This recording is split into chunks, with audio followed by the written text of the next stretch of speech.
अस्सलाम वालेकुम काश्तकार भाइयों। आज हम बात करेंगे गंदम का एक बहुत ही ख़तरनाक कीड़ा जिसे गुलाबी सुंडी कहते हैं और इंग्लिश के अंदर इसको पिंक स्टेम बोरर कहते हैं।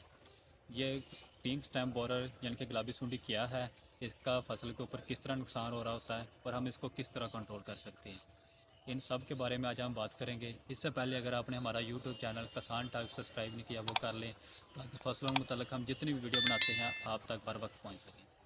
जी हाँ काश्तकार भाइयों, गुलाबी सुंडी एक गंदम का एक ख़तरनाक कीड़ा इसलिए है क्योंकि ये गंदम को नीचे से कट कर देता है। ये मोस्टली मसला उन एरिया में हो रहा होता है जहाँ पे धान की फसल यानी कि चावल की फसल जहाँ पे पहले काश्त की होती है, बाद में उधर हम फिर बाद में गंदम काश्त करते हैं, तो उन खेतों के अंदर इसका ज़्यादा मसला होता है। ये गुलाबी सुंडी क्या करती है, गुलाबी सुंडी जो होती है ये पानी लगने से पहले इसका जो होता है नुकसान देखने को ज़्यादा नज़र आता है, क्योंकि ये एक गर्मियों का कीड़ा होता है और पानी लगने के बाद जैसे ही थोड़ा सा मौसम चेंज हो जाता है, सर्दी आ जाती है, ये हाइबरनेट कर जाता है यानी कि डोरमेसी में चले जाता है। और यानी कि आम ज़बान में हम कह सकते हैं ये मतलब कि सो जाता है। तो बाद में इसका फिर दोबारा जब मसला होता है वो फरवरी में होता है, जब थोड़ी सी सर्दी कम होती है, फरवरी मार्च के अंदर जब फसल जो होती है वो सिट्टे की तरफ जा रही होती है, तब इसका मसला नज़र आ रहा होता है।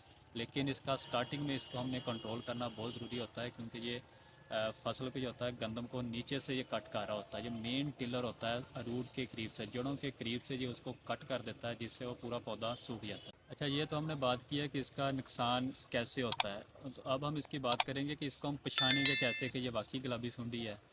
तो किसान भाइयों, इसका एक तो अटैक होता है कि पानी लगने से पहले आप इसको देखेंगे, और दूसरे नंबर पे ये होता है जो नीचे जड़ के पास से होता है, मेन जो होता है तना उसको कट कर रहा होता है। और जो होता है, आप अगर बाहर से खेत को देखें तो आपको चंद पौधे जो होते हैं वो सूखे से नज़र आते हैं।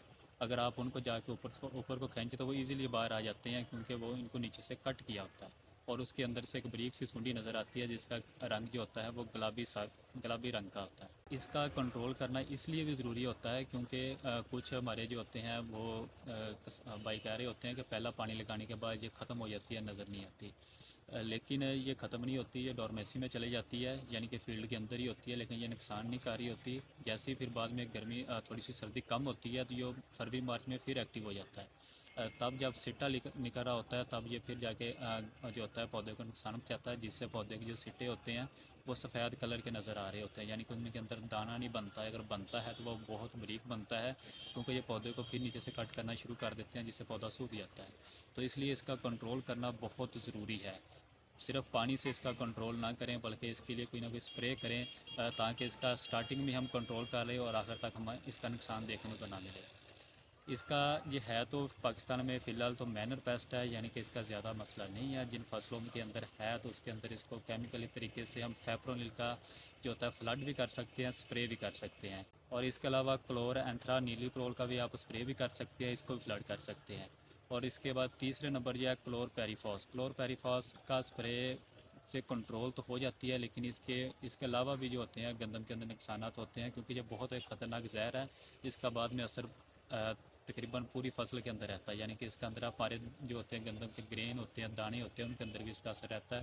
तो इसलिए बेहतर है कि इसका कंट्रोल जो है हम फेप्रोनिल से ही करें।